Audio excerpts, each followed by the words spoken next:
ছোৱালীজনী প্ৰথমবাৰ পুষ্পিতা হোৱাৰ পিছত 4 দিনীয়া গা ধুৱাই বিয়া তোলালৈকে চুকত ছোৱালী ৰখীয়া হিচাপে বহুতো জানিবলগীয়া কথা আয়তীসকলে বিয়ানামৰ মাধ্যমেৰে বৰ ধুনীয়াকৈ বুজনি দিয়ে।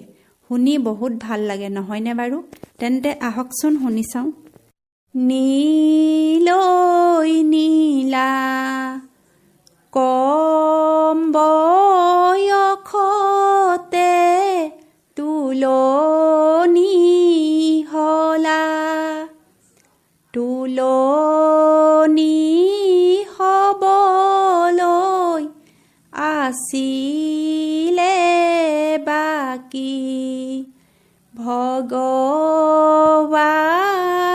ঈশ্বৰে নথলে ৰাখি।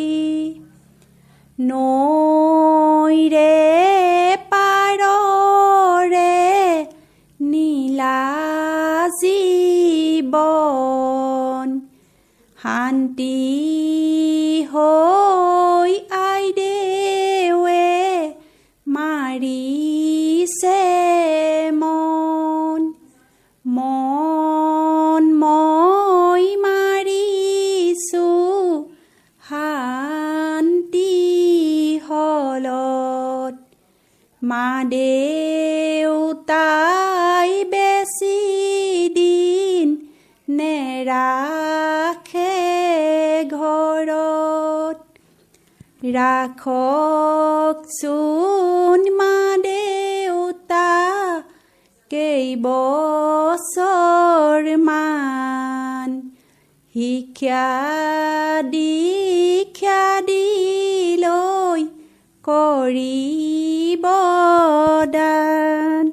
গোলাপ ফুলৰ বাগিচা যতনেৰে ৰাখিবা, অচিনাকি ভোমোৰাক পৰিবলৈ নিদিবা, অচিনাকি ভোমোৰাই ফুলৰে মচুহি খাই।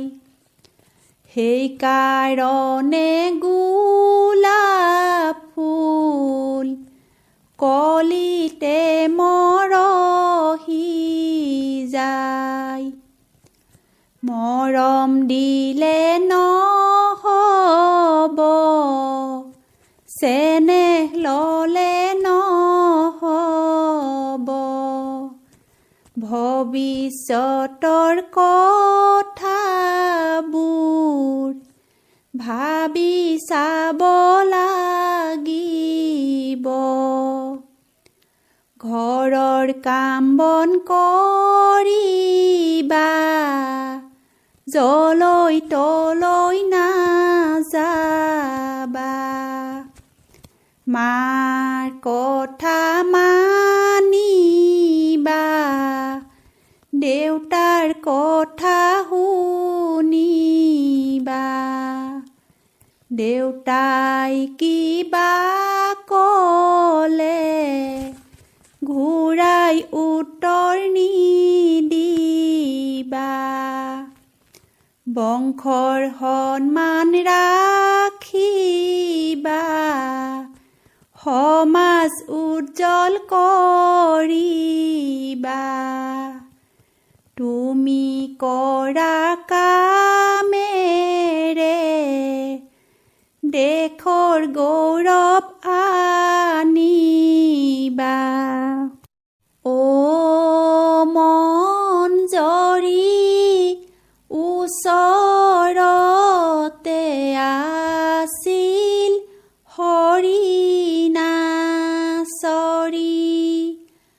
হৰিণা দেখিলে নাযাবা খেদি, পুৰুষৰ কাষলৈ নাযাবা তুমি, পুৰুষে নাজানে